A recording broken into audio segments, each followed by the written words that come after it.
Speak loudly. Can everybody hear me? Yeah? Okay. Thank you, family and friends, for being here to celebrate my father on behalf of my brother and myself. We welcome you. My dad loved when Mary Taylor would play bagpipes on the end of the dock, and so she can't be here, but we have Gabriel, who played for us his favorite song.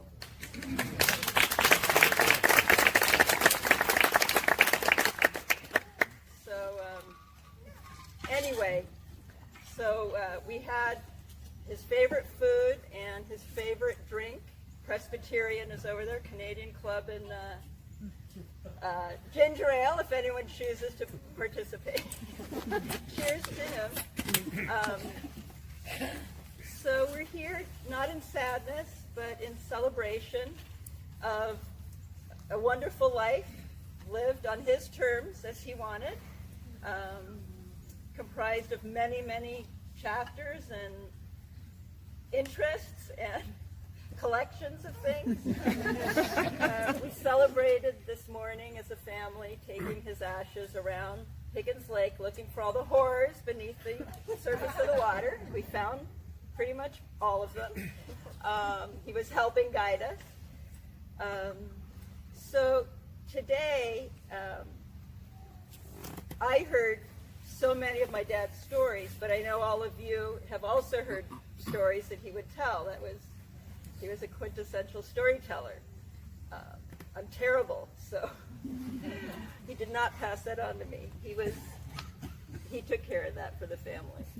So I am going to ask that those of you that have stories you'd like to share, come up here and speak, and we can remember him and in his full glory that way. So I'd like to ask his sister, my Aunt Bitsy, to start.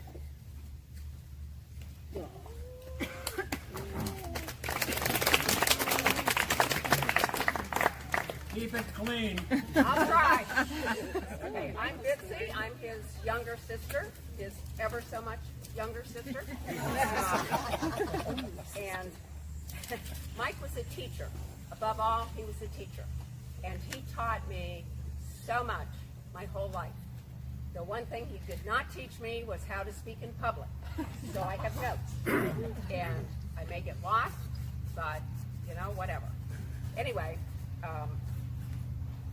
when I was really little, one of the first things he taught me, when I got a pony when I was 6, and yes, I was spoiled that I was the youngest, he taught me, after his love of guns and animals, he taught me how to shoot a BB gun. Now, I'm sure my parents never knew that I was riding Dot, my pony, standing up, bareback in my bare feet, with the BB gun, shooting cans off the fence. He taught me how to do that. Then at the dinner table, he was always the one that was in charge of manners. I do not put my elbows on the table because Michael had a fork. And if your elbows were on the table, you got the fork. He did that at Park School, where he taught as well. He taught me to drive. I was probably 12, and I sat on his lap driving his Jaguar. Oh my gosh, that was very cool. I couldn't even reach the pedals, but I got to steer. So that was kind of my first driving thing. When I went to boarding school, I wrote to him, and he wrote back. But with it, he included my letter, corrected and read it.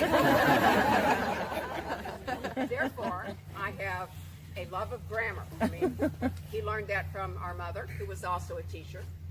And so I am very careful when I use farther and further, lie and lay, imply and infer.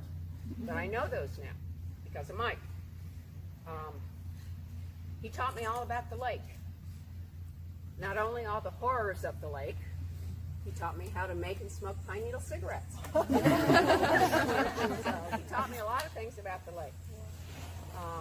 One of the greatest things he taught me was a love of literature and reading. And I think I passed that on to my children. They all love to read. So I'm really really happy with that. This year was my 75th birthday, and the greatest gift I got was spending it with him when he was in the hospital in Traverse City. And yeah, I turned 75.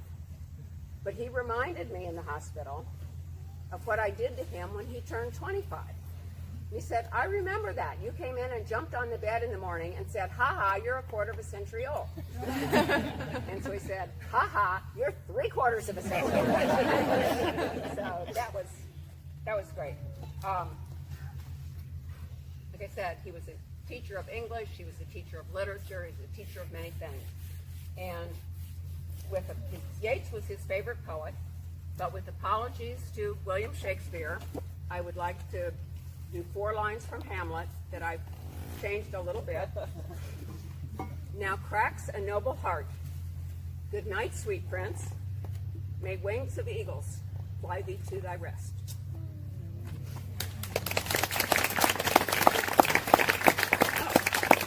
Okay, next. Encore. And we have, if nobody's, Harmon, John. Sir. And I am going to come back because I have 2 emails to read. First of all, I always used to bring a can of macadamia nuts from Maui, and but he would always complain if he left them on the counter that Eb would come over and eat them. So, Eb, here, you might as well have them anyway.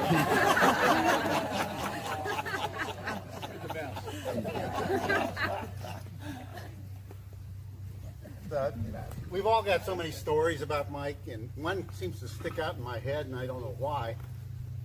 Many years ago, more than I care to remember, we were sitting actually in the Lawrence cottage. And I don't know if you remember Dark Side of the Moon by Pink Floyd. And the one cut, where it's like, well, try that with headsets and a joint. And after that, you have this natural hunger. You want to go out and eat somewhere. Macadamia nuts. I wasn't at Maui at that time. But, so we decided to go to Winnie's. For those of you that remember what Winnie's was, it was a bar, tavern, restaurant over on East Higgins Lake Drive. And so, get in my car, start up, we're driving, and he goes, for God's sake, slow down! I looked at the speedometer and I was doing 15 miles an hour. But, there's so many stories about Mike, and I have to refer to what Bitsy said about his grammar. Nobody sits in front of the TV and corrects the grammar of everything he sees. And everybody of course they can't hear him, but that's not right, that's the way it should be. But I'm sure you've all got a lot of stories, and I just wanted to pass that and share those 2 stories with you.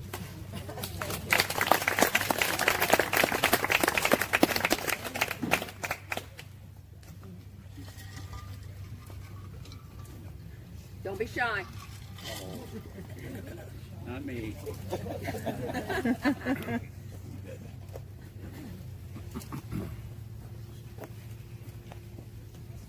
Michael and I had a wonderful friendship.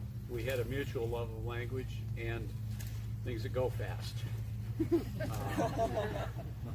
Machines in general. It was a great pleasure. And I also learned grammar from him right to the end. I can remember one of the last grammar discussions we had was about the apple, think different, which never sounded right to my ear. And he said, well, that one's kind of on the borderline, because in the case of a state of being verb, you do not use the ly adverbial form. So just remember that one. And our lives went on. We shared books. We shared a love of certain authors. Peter Hitchens was a favorite. And some poets that neither of us liked. Maya Angelou was the one that notably grated. she had the wonderful sonorous voice, but the poetry not so good. And then he also he liked the poetry of Toni Morrison, who just passed away. So those good things.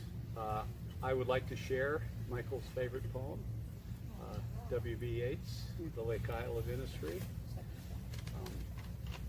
And W.B. actually was recorded in probably 1910 or 15, early in the days of scratchy recording of the thing in his own voice. And Michael did a beautiful imitation of Yeats reading his own poem.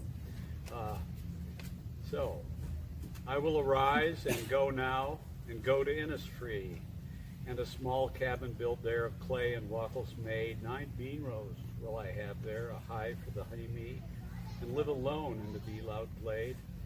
And I shall have some peace there, for peace comes dropping slow, dropping from the vales of the morning to where the cricket sings. There, midnight's all a glimmer, and noon a purple glow, and evening full of the linnet's wings. I will arise and go now, for always night and day I hear lake water lapping with low sounds by the shore. While I stand on the roadway or on the pavement's gray, I hear it in the deep heart's core. And Michael did love Higgins, I think more than any other place. And I was also brought to Hamlet.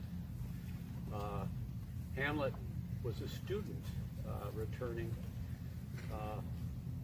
for his father's funeral, and talking to his friend Horatio. He was a man. Take him for all in all. We shall not look upon his like again.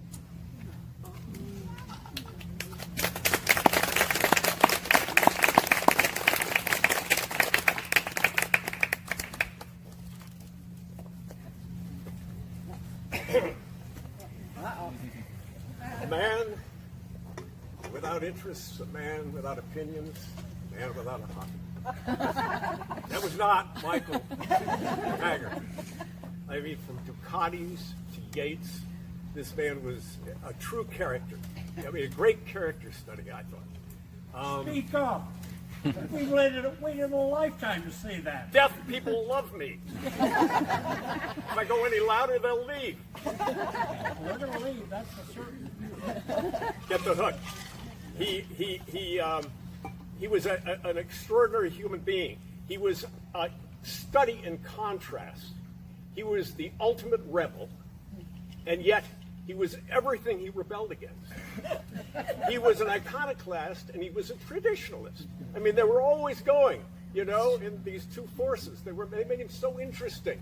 It's such a character. Sharkey and I got to know him in the 80s because he was 2 tables over. He used to come in alone, sit at the dining table, and we'd hang in after the kids left. And we had things in common like Southern California, so we'd start talking back and forth and forged a friendship that went on. And we were up here in the fall for years and years and years and deepened that friendship. And come to find out, in getting to know Michael, and he and I had a lot in common, we loved to watch prize fights. And we watched prize fights with great relish. We watched a lot of them together and came to find out that it's because our fathers had taken us to these Wednesday and Friday night fights on television, and we bonded to our dads. So here we were, 2 grown men getting a warm, fuzzy feeling watching these guys beat each other to death. It was a very odd circumstance. Michael spent a lot of time in Ojai with the likes of you've probably heard these stories too, many of the actors, Malcolm McDowell and Ted Danson. And it occurred to me that here's Michael with all these stars, but he was not a Gabby Hayes sidekick. He sometimes looked like a Gabby Hayes sidekick. But Michael was a true star. He was the real deal. And it was very strange because we all knew this was coming with Michael, and the same thing had happened to me when our good mutual friend Chris Robinson passed away not long ago. And even knowing it was coming, when the moment that I heard that he'd gone, I was overcome with with real genuine emotion. And I asked myself, why is that? What is that? And it occurred to me that what that was all I had to do was imagine my life without Michael Taggart having been in it. And it would have been a lot less fun and a lot less entertaining. I am a very happy man that Michael Taggart was in my life.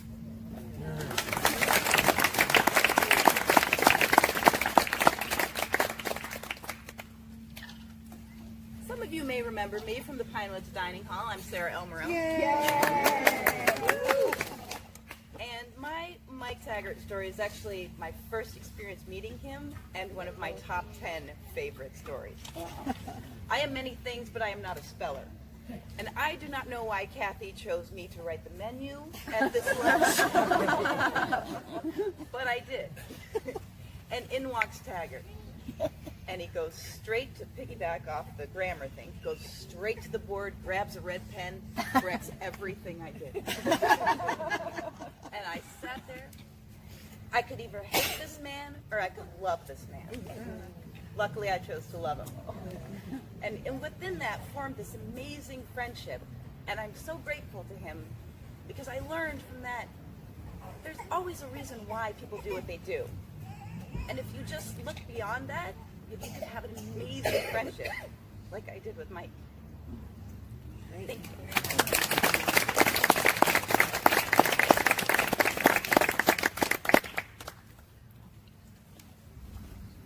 Since she brought up the dining hall, and I love her dearly. She worked for me for many years, and I just loved Miss Sarah. Use your outside voice. Okay. Kitchen boys. Put your phone away. You're working. Anyway, I didn't know Mike like all of you did. I knew him in the context of the dining hall. And it seems like every time I have a story to tell about anybody, it has to do with food or the dining hall. Mike used to call up. He didn't come to the dining hall every night, but he would call up and find out what was for dinner. Well, you knew right away whether he was going to come to dinner or he was going to go somewhere else to eat. He made that perfectly clear. And for the one time I do remember, he loved deviled eggs. Loved my deviled eggs. And lunch was all done. He had 2 or 3, I think, anyway. And lunch was all done, and I was out there clearing, and there was like 6 of them left on the little tray. And I looked up at Mike, you know, Mike's looking at me from across the dining hall, and I looked at the plate, and he goes, and he ate every single one of them. And last of all, I just want to tell you people, I don't know if you realize what you have here. You have a wonderful, wonderful family, and I'm very glad that I've been chosen to be a part of it.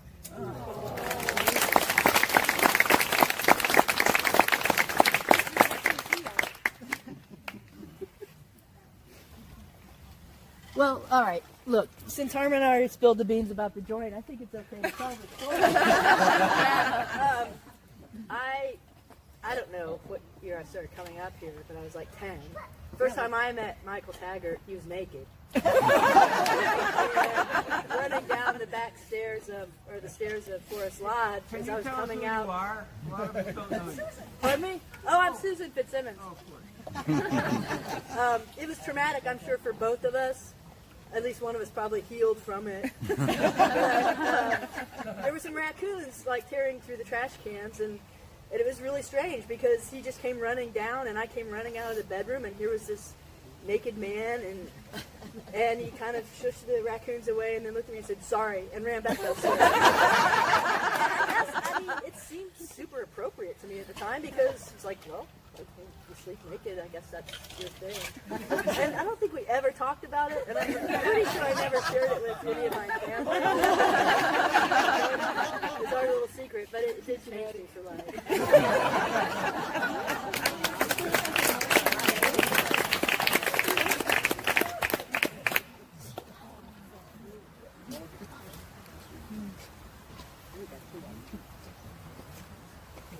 I'm Mike Brand from Lakeside, which may seem strange, but my folks and Mike's folks were good friends, and we were good friends going way back. So I'll start with a teenage story.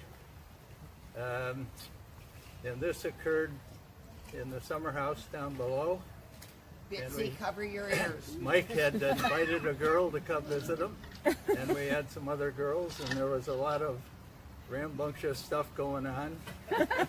And unfortunately, Mike squeezed his date a little hard, and it resulted in a kind of a significant fart.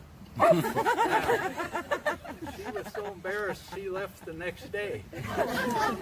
Now, years later, they were having dinner with Pete and Sue Morley, and Mike was retelling this story, and he couldn't understand why I didn't have any reaction. I said, Mike, I was there. I know all about this.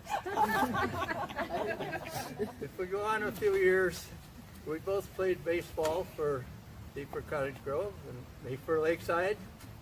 And one of our great strategies, because Mike had a temper, and if we could figure out some way to get Mike angry, he'd pay less attention to the game and was working more on how am I going to get even. So, and then a final short story.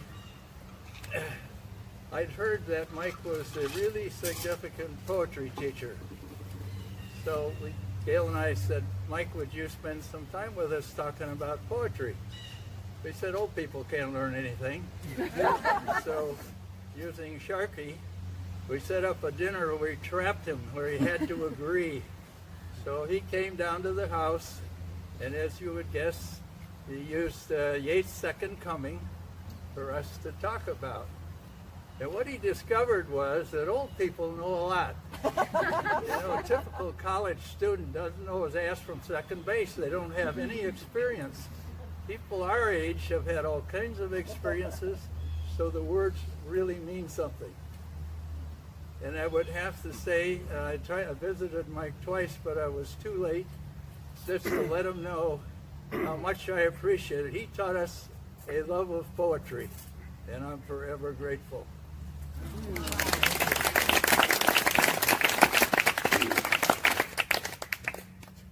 I'm Nick Holland from Lakeside Camp. Just to add to the baseball story here, as most of you know, we played, Lakeside played against a combination team of Cottage Grove and Pinewoods. And Mike was one of the better players for the Cottage Grove, for the joint team. Mike was a good hitter, and one day I was playing first base, and Mike hits a kind of a little dribbly ball, I think to the second baseman, and the second baseman fields the ball and throws it to me at first base, and Mike is out by a mile, and I'm standing here with this ball, and Mike comes storming by, grabs the ball, and throws it into the woods. And he keeps steaming around the bases. And then we have a rhubarb, We always had rhubarbs at the ball game. So there are those that want him banned for life from the ball game. and then those that say, it's okay, Mike. Well, finally he was out, and things settled down. And I can't remember how the ball game ended. But the wonderful part of this story, I don't think so. But anyway, the wonderful part of the story was every time I would see Mike after that, he would remind me of that story. He wouldn't let it go. Thank you.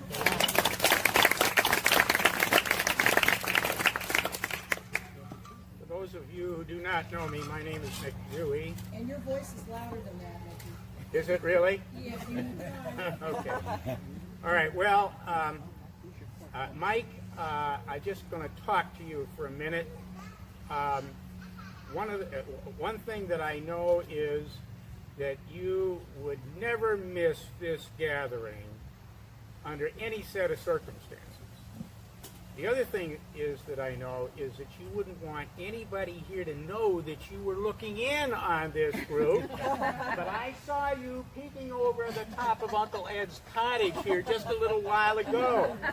So I know that you're hearing what we have to say here, and that's appropriate. Now, you and I both know that Yogi Berra had it when he said, "It's never over till..." No, it's never over till it's over. And when Yogi was asked what he wanted to have on his tombstone, he said, "It's over." Well, Mike, I'm here to tell you, it's not over, guy. It's not over. You were a legend before your time. You continue to be a legend, and you will be a legend, and for all time, as long as there is anybody here who remembers the fantastic stories that you used to tell. Personally, for me, the saddest thing that I have to say is that I never got to take a course from you. I never get to be a pupil in your classroom. Can you imagine how great that would have been? Wow. Those kids never had it so good. So I'm not here to tell a lot of stories about you. I grew up with you here, and it was very special. There are stories that, well, maybe late at night we'll tell them, but in private company, I mean public company, we don't want to tell a lot of those stories. But I got to tell you, guy, nobody seemed to work so hard to become a legend by the time they were 25, let alone 50. But you got there, guy. You created this legend. But I do want to tell you, this guy was the most complex, fascinating person on so many levels. And you've heard a small amount of that here today. Special guy. R.I.P. Mike.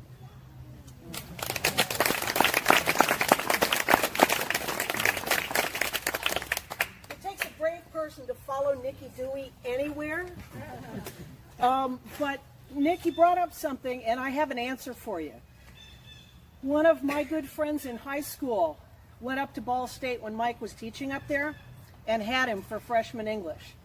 And she came back and said, "Are you any relationship to Michael Taggart?" And I said, "Well, yeah, he's my uncle." And he says, "Wait, anybody who was sensitive, cover your ears." She said, "God damn him."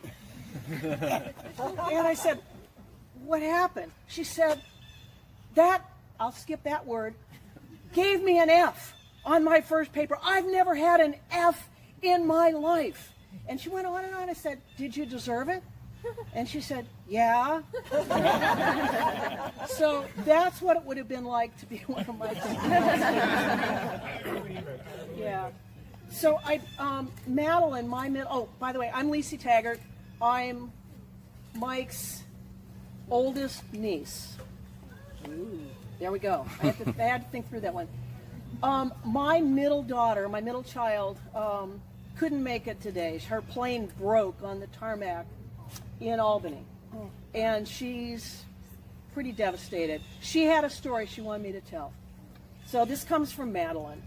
One thing Mike didn't know is that we had us our own set of keys made to the back cottage. Yeah. As a matter of fact, we made yours too. We were absolutely forbidden to go back there. But when you'd get here early in the summer and you'd go into Forest Lodge and you'd say, "Where is the corkscrew?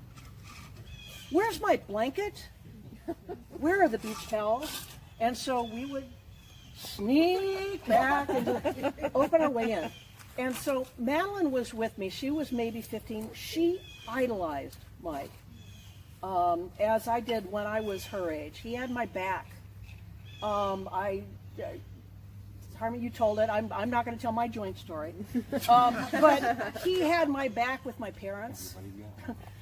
We'll just leave it at that. He was great, and Madeline idolized him too for different reasons. So we were sneaking back, and I was showing her the pictures on the wall and his wonderful model boats, and we went into the downstairs bedroom. And in the bed was this, under the covers was this long form. We did this, and she said, "Mom, do you think somebody died?" And I said, "Probably." "Why don't you go check?" And she went, if the bed's there, she went this way. And she finally went over and peeked, and it was one of his boats, wrapped up, one of his models to wrap up to protect it from whatever mice or things might chew on it through the winter months after he had left. So that's Madeline's story. I wish she were here. But the thing I really want to say is, over the years of my life here, and there have been a lot of them, Mike's family was a lot bigger than anybody with the last name of Taggart, or derivations thereof. I remember when my older kids were kind of in this size range, and Dan was teaching them how to sail. And I said, Dan, why are you doing this? He said, "Oh, I teach kids to sail because Mike Taggart taught me how to sail." And, I've seen things say, well, Mike was the older brother I never had. Or Mike was the dad that stepped in when my dad wasn't there. Or, and you've all heard these stories. And so that's what sticks with me the most about Mike, was he was the guy, and Fink, you're right, he tried really hard to be the rebel and the black sheep, which is, I think, why I love him the most, because I've had the same goal my whole life. But he was the one who was always there. You could count on him in some inexplicable way, because he was also the most unreliable person in the universe. But when you needed him, he was there, and you could count on that. And that's what I want to say about Mike.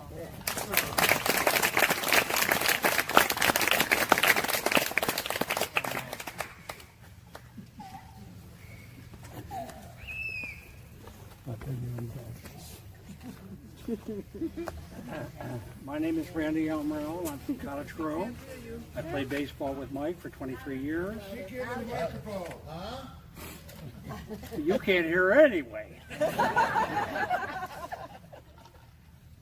Well, I'll bypass my name, but I played with Mike. We had a lot of things in common. And now that I've finally heard some of the truth come forward about my band on me situation. Number one, I played baseball for Cottage Grove with a young team that got beat to pieces by Lakeside for a number of years. And there were a few older guys in Pinewoods who were really good players, and they played with us. And after a period of time, the worm, I like to think of it as the python, turned.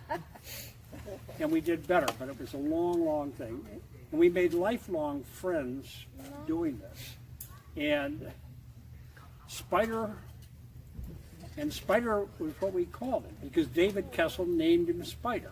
Because when he showed up to play, Mike was what, 6'3" and weighed 127 pounds. And he wore all black. He had black trousers, black shirt, black sweatshirt, a white cap, and white shoes. And we could play him anywhere because he was that good. You could play him wherever you wanted. And Kessel played third. Nobody was going to replace him because he was the best that ever was. And Mike played shortstop. And somebody hit a hard ground ball to him, and he'd get down like this, and it looked like a tarantula. And then the ball would come to him like this, and the throw would go off, And Kessler would say, I don't know how the hell he does that. He looks like a spider. Hence the spider. Now the other thing about it, he loved fast cars and he loved fast boats. And I'd like to think I was a protege. But I really did. And we both had a great love about that. And the other aspects of him were, we'd say, you know, we don't have, because we never had enough people to fill the team. So we would call on select people from Pine Woods. Forgive me for that. But we'd always call Mike. We said, Mike, we need you there by 10 o'clock. Oh yeah, right on it, right on it. No, we said today. He never showed up on time, and that was the way he did it. And the other times that I would run into Mike would be at the hospital in Grayling with someone who had passed out or something at the cottage, the rendezvous, and that was it. But the one thing that always was true of him, he played to win, and he played hard, and he was dirty. But a lot of us were. We learned from Howard Yerges. Yeah. But he was a hell of a competitor. And just a very, very diverse, kind guy who never knew when to hold his tongue, and much like other people. It was just a delight. Because if we're looking here tonight, and there are people from all three camps, he was the best of us, and he was the worst of us. And all of it was bearable because of the personality that was there, because he cared about this thing, he cared about the people involved, and he had the worst clothes sense I've ever seen in a life.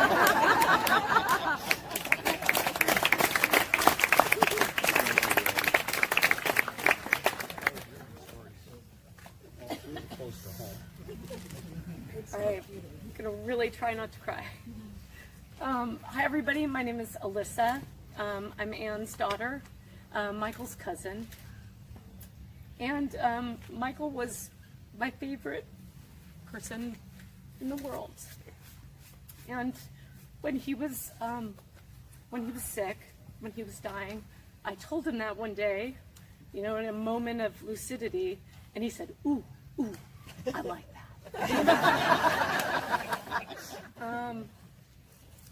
Anyway, we had a very special friendship, and he was a huge influence on my life. We've heard this from all sorts of people with grammar and literature, but he inspired me in a completely different way, and that is hard to explain. I could tell stories about Michael for hours, as we all could. But the first memory I have of Michael was being taken out to see the Sunken Anchor. Now this became sort of a regular thing, right, in recent years. The Sunken Anchor tours and the rainbow rides, looking for all the horrors on the bottom. But the very first one was in the Putt-Putt. So the Putt-Putt was, I believe, Bitsy's boat, but Michael, of course, said it was his boat. And I'm pretty sure there was a bunch of kids in the boat, and I'm pretty sure it was Alex, Kate, Katie, myself, and Mike Jr. and Mike.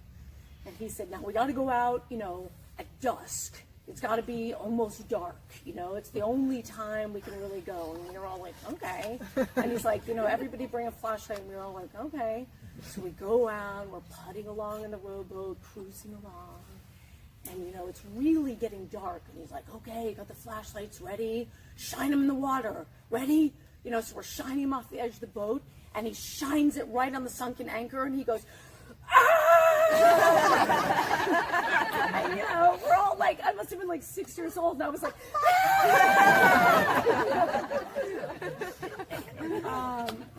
and man, I was changed in that moment. I was changed in that moment. And the level of storytelling and presence and eccentricity and legacy and mythology and beauty and adventure and exaggeration and romance. All of those things were in that one moment and completely formed me as a person. And I became a crazy storyteller. Some of you don't know me that well, but my friends that see me all the time know that I tell long-winded stories. I am prone to exaggeration. And everyone's like, where did you get this from? And I'm like, So Michael and I got to be very good friends as adults.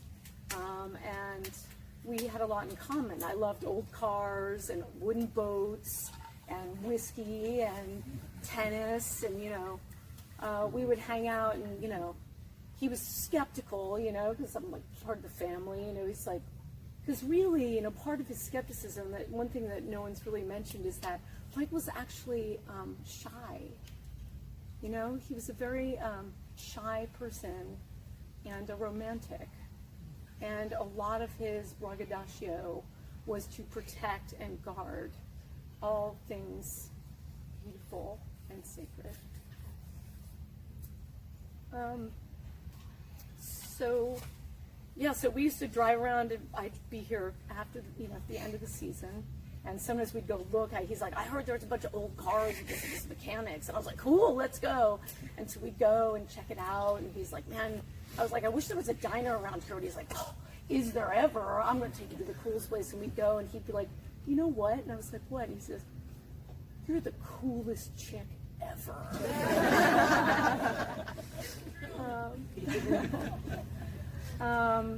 So many stories.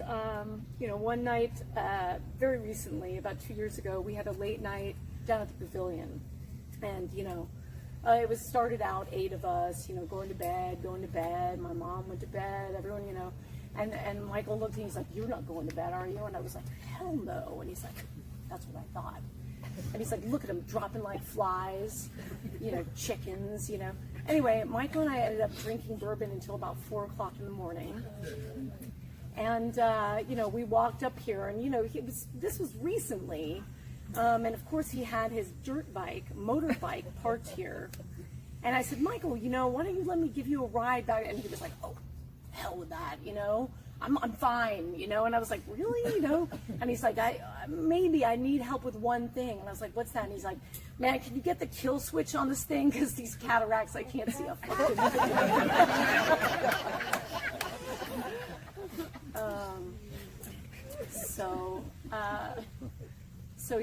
I visited him in Ojai.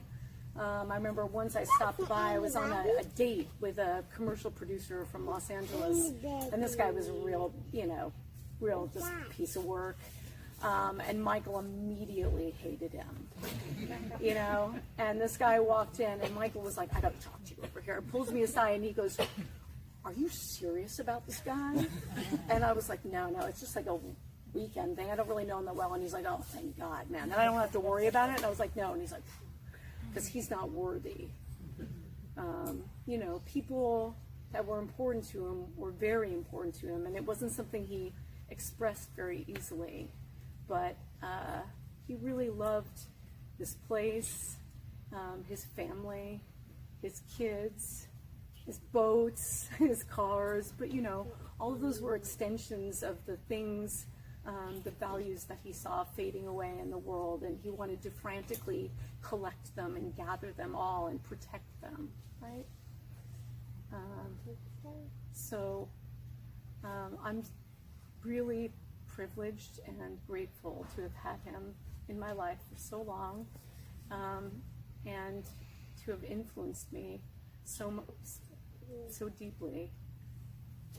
And I think the interesting thing is with this, the anchors, the fear and the obsession, all things on the bottom, he has sort of become the anchor, right? He's the anchor for us all right now.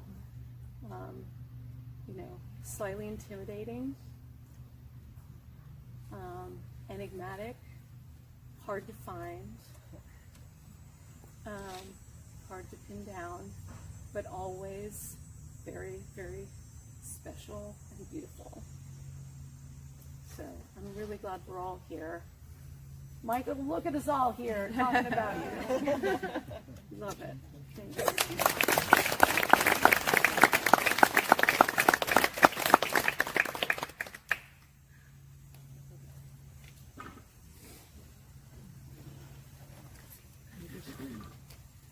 Okay, so I'm going to try to do this.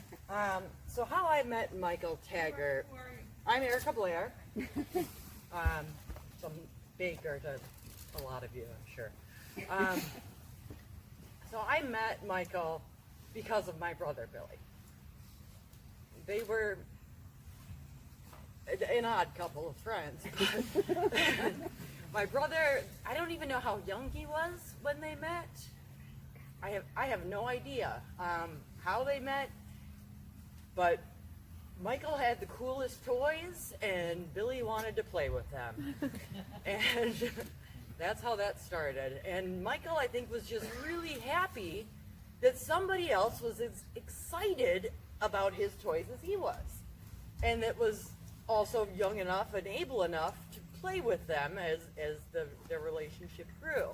And Billy would go, see him in Ojai too, and they stayed friends, for all of my brother's life.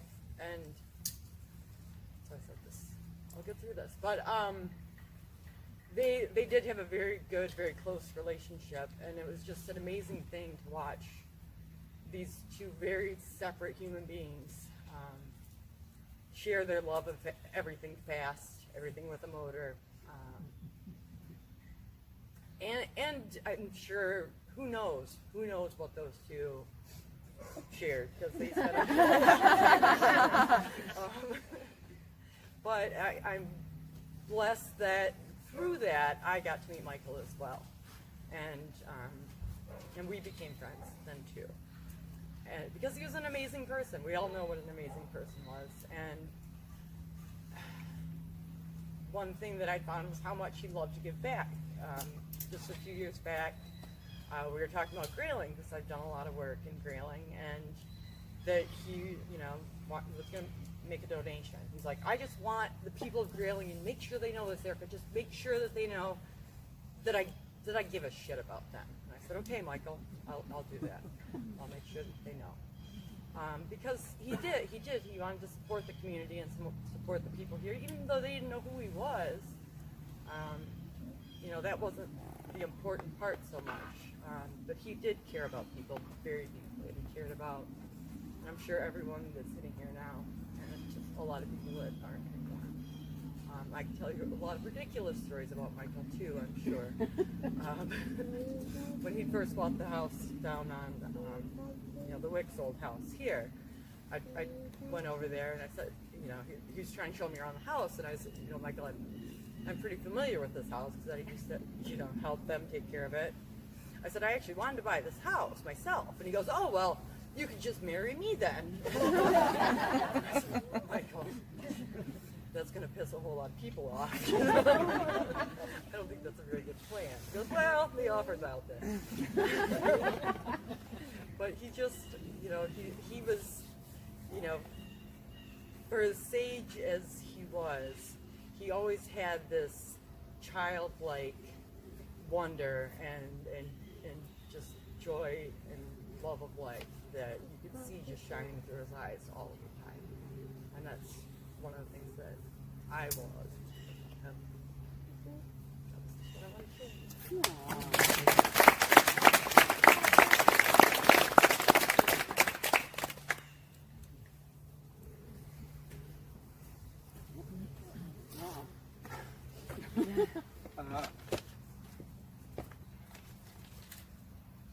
My name's Alex. Mike was my uncle. I'm the youngest nephew, so kind of the opposite end of the spectrum from Lacey. And this is my 51st consecutive summer in Pinewoods. And over that time, I've come to realize there's like cycle each year that comes with it. And for me, there are really kind of two parts to that cycle. The first was at some point in the early spring, you'd start to think about, like, okay, when are we going to go to the lake? And that would be, in our family, this kind of fairly linear discussion around, when does school end? When does the dining hall open? When are other people going to be using the cottage? When are the cousins that you really want to see going to be there?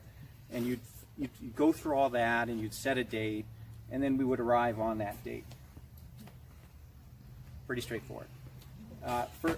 For me, there was a second cycle of anticipation, which was once we got here, I would say, when is Uncle Mike going to get here?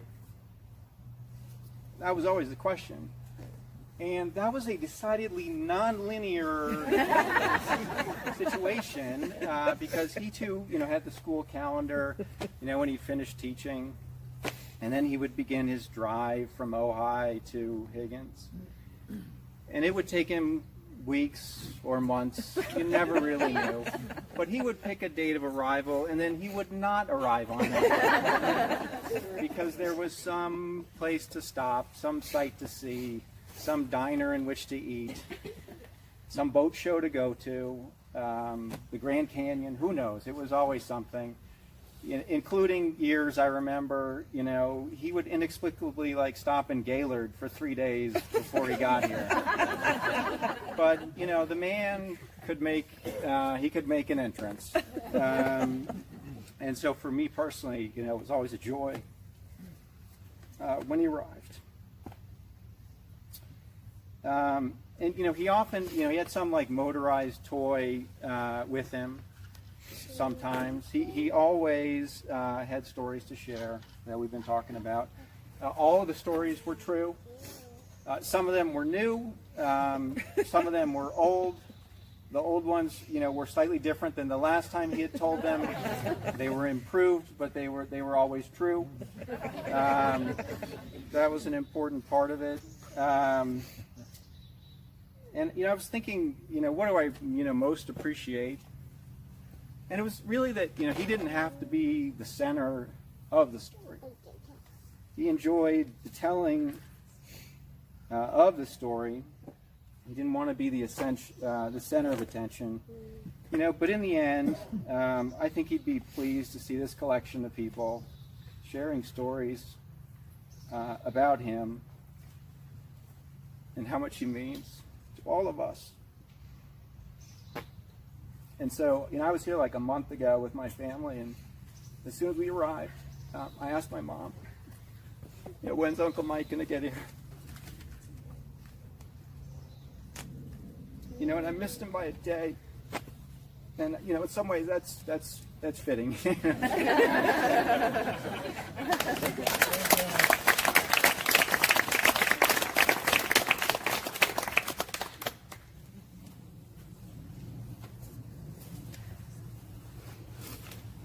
Okay, I got a couple of emails to read. If I could find them. You're a tough act to follow. Oh, where are they? Wait a minute. Okay, the first one, ironically, is from Alex's wife, my daughter-in-law, Christina. And she said, I hope that you're all holding up well, or as well as can be. And I hope this weekend's celebration of Mike's life is spectacular. And it is. I have to say, this one is particularly hard to miss. I love that guy, though I didn't get to see him too often. And please just know that I will be there in spirit. I remember meeting him for the first time in Pine Woods. Alex really cared about his opinion of me, but more generally, and I liked him instantly. A fellow lefty liberal with a taste for the finer things. My kind of guy, and a kindred spirit for sure. I also remember fondly rainbow rides and a racing boat excursion somewhere else on the lake, as well as a particularly festive visit to Ojai. He clearly loved the tennis there, as well as a nice lunch at the Ojai Valley Inn. And the chatty tour of his garage was something I will never forget. What a great, quirky, though curmudgeonly, deeply loving life he led. I am in awe of brilliant people who are passionate, funny, and kind, and it is no wonder that Alex loved and admired him so. Mike broke the mold. but he made huge impressions, and I will miss his fantastical stories and general zest for life. Something for all of us to aspire to. And I have one more. I gotta find it. Oh, okay. Here it is. Okay. Mike had a wonderful woman in his life named Hiroko. And Hiroko was here the last week of his life. She was with him every day. She's been with him for 40 years. And she held his hand every day. And she said, please read this. Wait a minute. Sorry, don't have my glasses. She said, Mike, I loved you for so long, and I love you now. Simply, Rocco.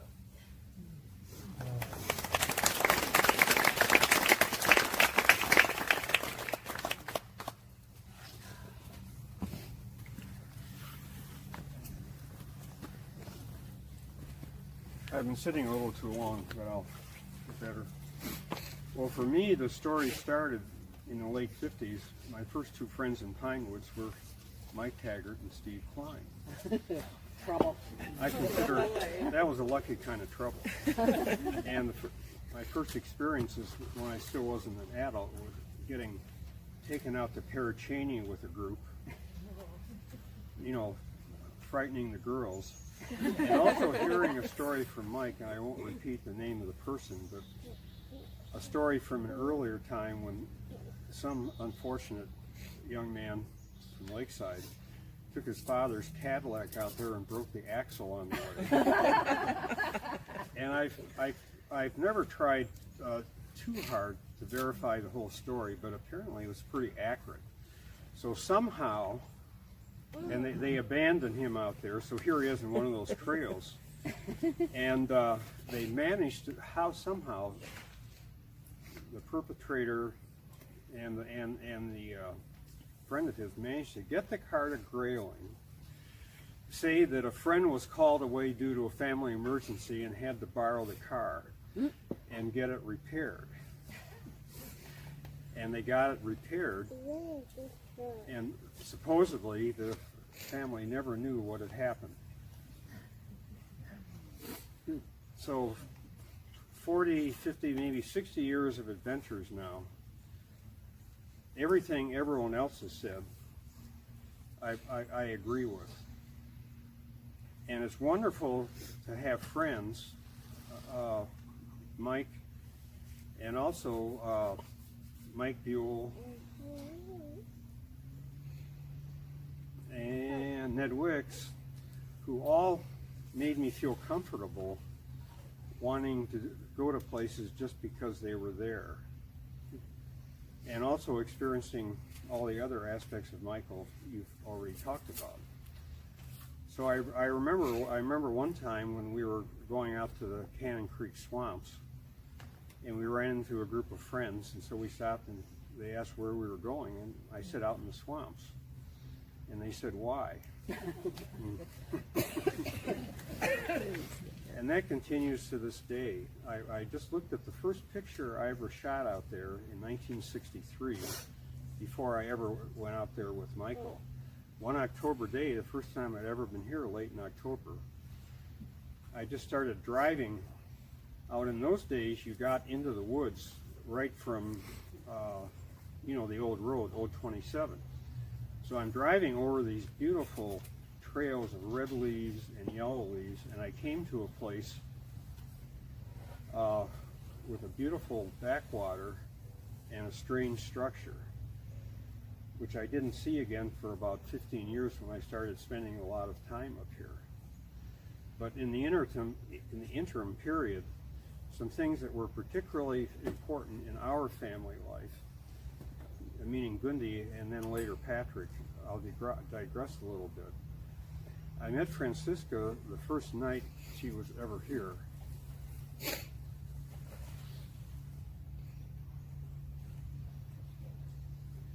And we started our friendship that night. And a few years later, the first time I went to California, I stopped in Thousand Oaks and spent a few days with Mike, and I got to watch him teach. And everything people said about his teaching was true. Some years later, Francisca, who really remained a great friend for life, Gundy and I got to see her teach at the Children's Library in Berkeley, and she was an equally fantastic teacher. It was just really something. In the meantime, I stayed with Francisca for 2 or 3 weeks in the early fall of 1967, and Gundy, whom I'd only known for 6 months then, managed to come in between flights. She flew for Pan Am then, and we spent a lot of time with Rebecca and Mike Jr. And they were wonderful kids, and we loved every minute of it. And that was my first exposure to spending a lot of time with kids. And when Patrick got a little older, they were as wonderful to him as people have been to me growing up here. And the first time we really took our granddaughter on an outing, our granddaughter Addison, it was to Carmel when you and your family were there. And they were, Rebecca and the girls treated her like a little queen. It was just amazing. And those are friendships that have endured. And it doesn't take anything away from the, from the life I have had with Michael and the guys going out in the swamps and the woods for the past half century. It's just amazing to have that other dimension as well. It was just, it's been an incredible life for me. And so much of it, they've all been part of.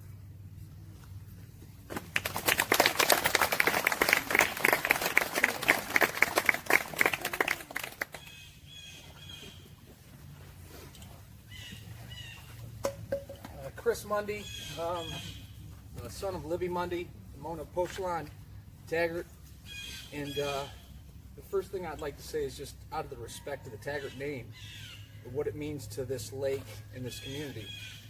And the visits down to this cottage with my grandmother to visit Aunt Liv and Uncle Dick and Betsy and all the family members was so memorable to me, and how much I looked up to Alex and Michael Jr. and Tom Klein and all those guys. It's just, it really means a lot to our family. The Taggart name is so special. And the quick lesson that cousin Mike or Uncle Mike taught me was Mona and Bill were driving down to play aunts with Aunt Lib and Uncle Dick. I decided to ride my bike down the front path. And yeah.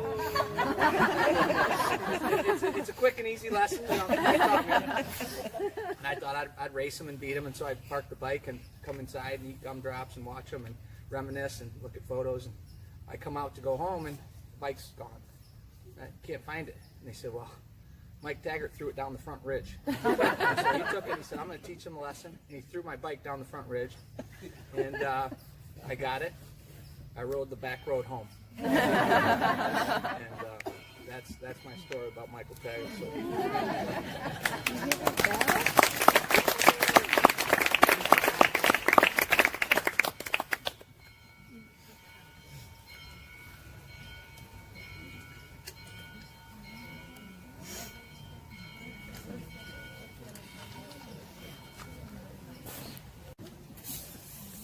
I'm Kristen Klein Matthews.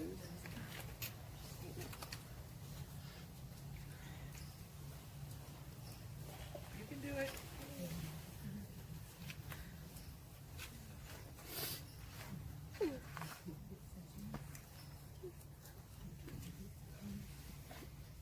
I actually have a funny story to tell you. Okay. Really? So, Uncle Mike would always, and those who don't know, my dad and Uncle Mike were best friends. So Uncle Mike would always come to our house before he came to Higgins.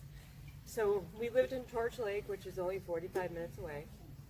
And he and Dad and normally Junior would come as well, and he taught me how to play basketball. And I say taught because his free throw style was not normal. I was like, Uncle Mike, who does a free throw underhand? He literally would be halfway through the driveway and do one of these, like an old Larry Bird. He's like, no, that's how you get the free throw out. This is exactly the right form.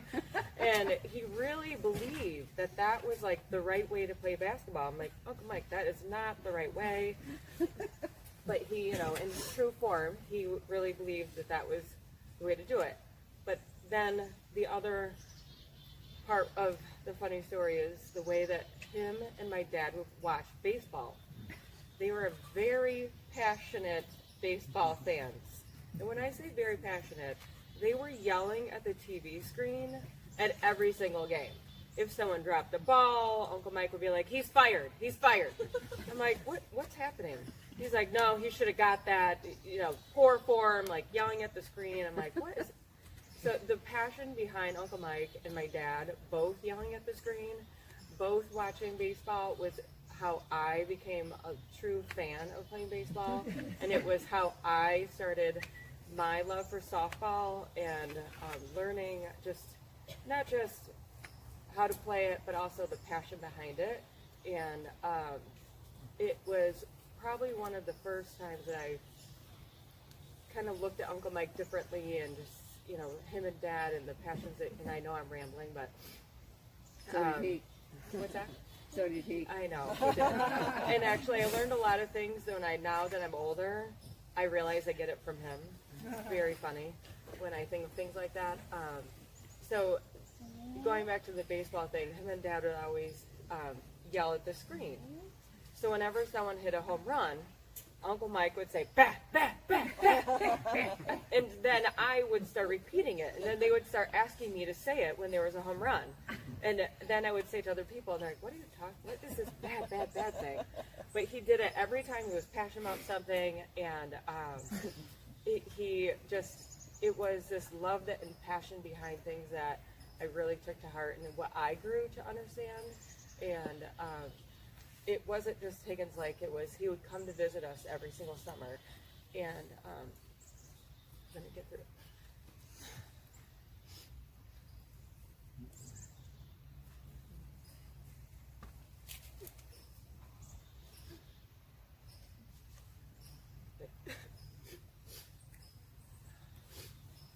His passion for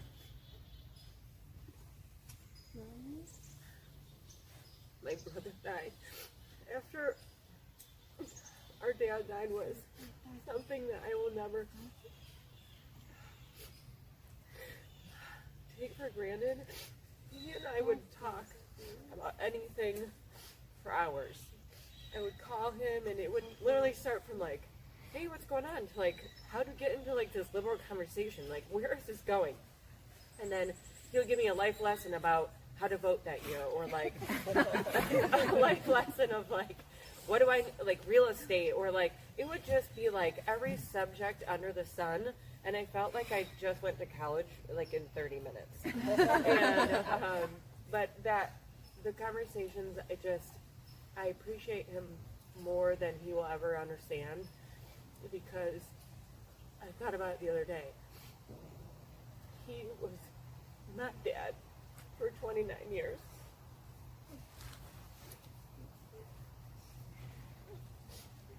And the man that most people know, who is this hard outer shell, he is such a gentle soul. And he doesn't say, I love you to very many people. He was very private and all that. And I will never forget the last conversation I had with him. He actually remembered Tegan. And he always asked how my husband was. And he always remembered very specific things. And at the end of the conversation, I said, I love you, Uncle Mike. And he said, I love you too. And he just was, I'll end it with, I love him more than you'll ever know. And I'm very grateful for our relationship and the continued relationship that Eric and I have with Rebecca and Junior. And with that, I did that.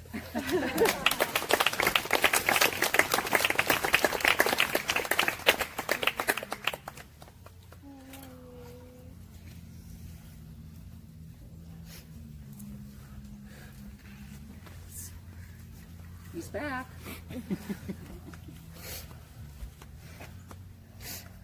Now, I'm not going to know if I'm going to make it through this story,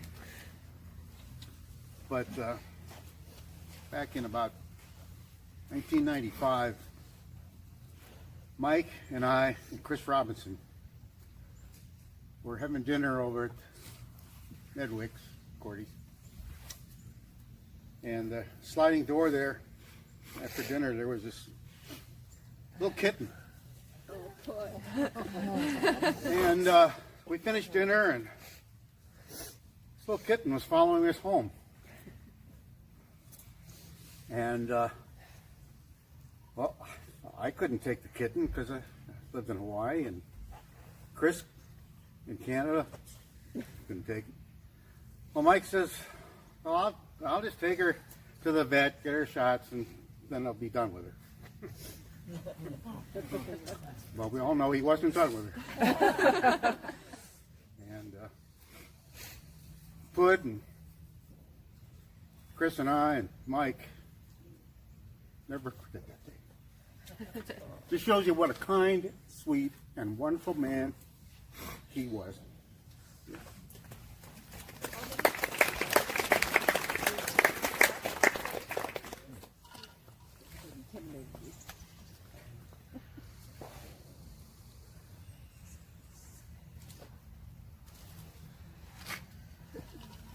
Hi everyone. My name is Miranda, and I'm one of my grandpa's two granddaughters. And I want to say thank you for everyone who's here and everyone who's shared, from the bottom of my heart.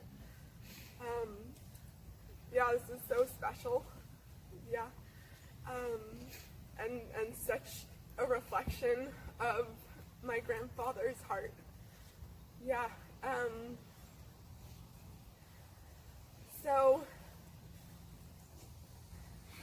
my grandfather, I wouldn't have known that saying I love you was hard, because he said I love you every single time we talked or said goodbye. And there's not that many people that I know who say that so easily, or that I thought said it so easily. And I also kind of got to be his student, but not actually. And he taught me to love poetry by his life, which I think was a poem in a lot of ways.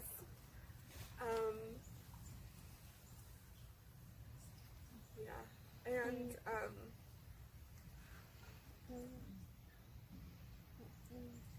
yeah, this is fitting. I think that this is a celebration, because the life that my grandpa lived was happy, and something joyous and to celebrate. And I feel so thankful that I can be here to celebrate it with everyone who's here. So thank you. Thank you very much.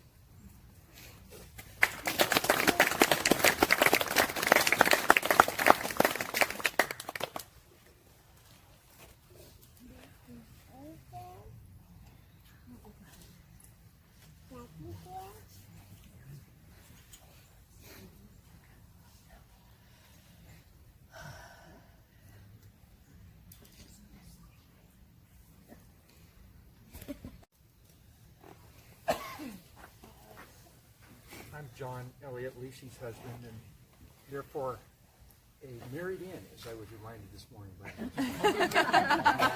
so I came to the Mike fan club later than some people, including later than I might have, because we would show up at the cottage and Mike would have been there in between, and so we'd come in and we couldn't find the towels or the corkscrew, as people said, but we did find the cat food can for put in the fireplace and the light bulbs. So I sort of first got to know Mike as the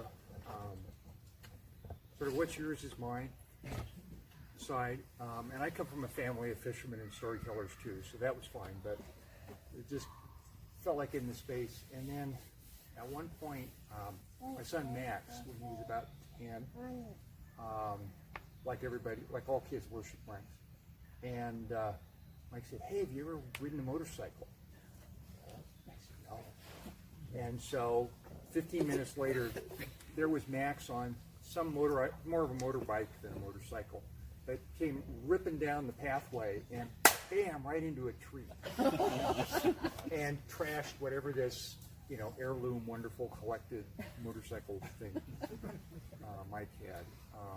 And that was the day I got to know that, well, not only was what's yours is mine, but what's mine is yours. And that was a big change. So, I'll miss the stories. I'll pick them more later, but that was just one I wanted to put in.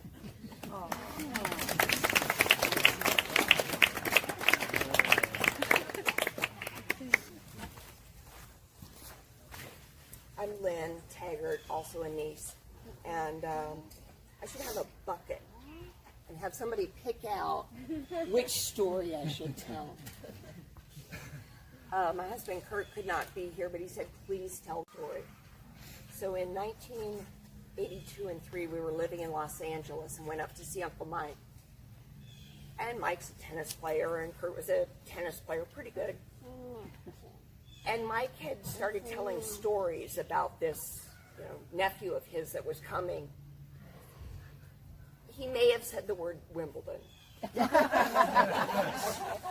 So Kurt gets there, and Mike said, "Well, I told him you were pretty good." And I'm like, okay. And they played, and there was so much hype.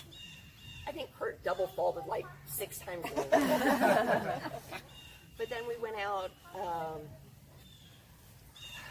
we went up to Nepenthe because it was the only place worth having a cheeseburger, and it's worth the drive.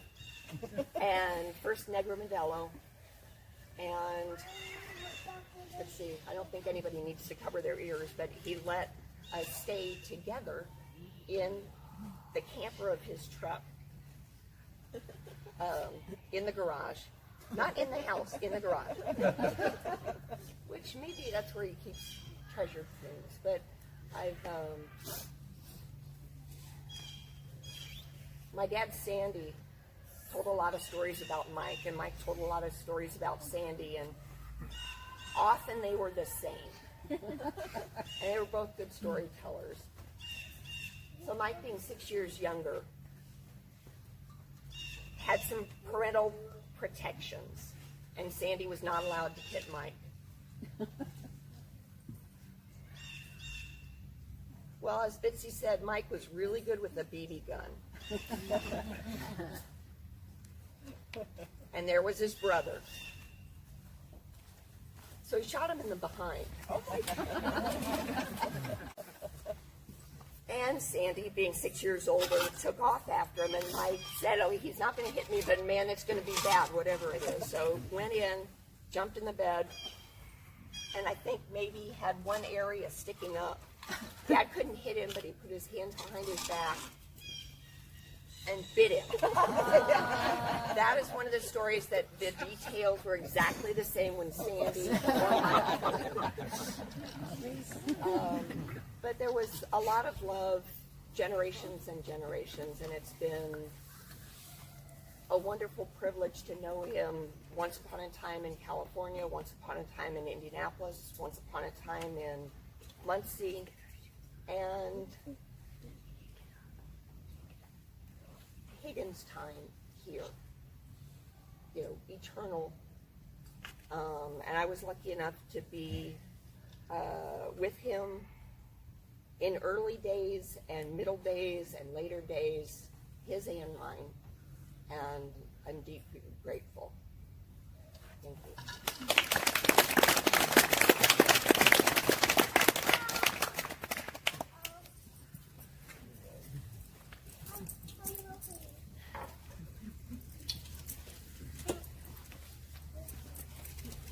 I wasn't going to do this because I may not be able to. Well, Michael spent a long time after the dining hall closed. Well into the fall, all the way into November. Okay, Michael, now you're going to drive west. You know, Arizona comes before California. So come for Thanksgiving. Sure, Anzie. No problem. I'll be there. Okay. Well, get in touch with me on the way. This is pre-cell phone, so just call me from a phone booth. Sure. Okay, we get to weekend before Thanksgiving. Haven't heard from Michael. Well, it's kind of like Michael arriving for Betty's birthday. Well, she kind of had to stretch birthday because Michael wasn't always there. So what happened was I kind of stretched Thanksgiving, and he finally showed up. And I think we had it on Saturday or Sunday. But he did come to Arizona, and it was great. We were very, very close. I was privileged, truly, to be here when he got here from California this year. And I had several days with him that were very close and very lucid. He knew he was dying. He talked about it to me. He said, Anzie,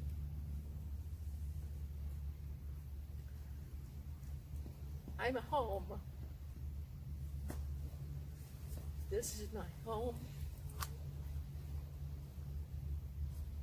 I don't want to leave it. I know I have to. Just know how much I love it and love you.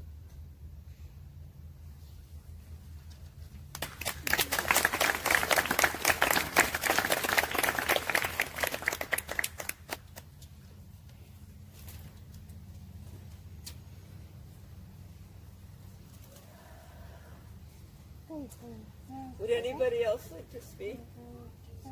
Hiker run.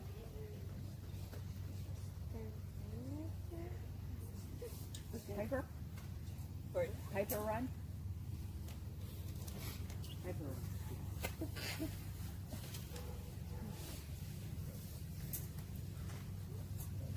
So thank you very much for coming, and we really should be here longer because my dad liked to arrive at the dining hall 1 minute before, if not 1 minute after. So I hope before we all head over that you'll have another drink and another bite to eat. So we'll end with his favorite song on the bagpipe, and feel free to mingle some more. Thank you.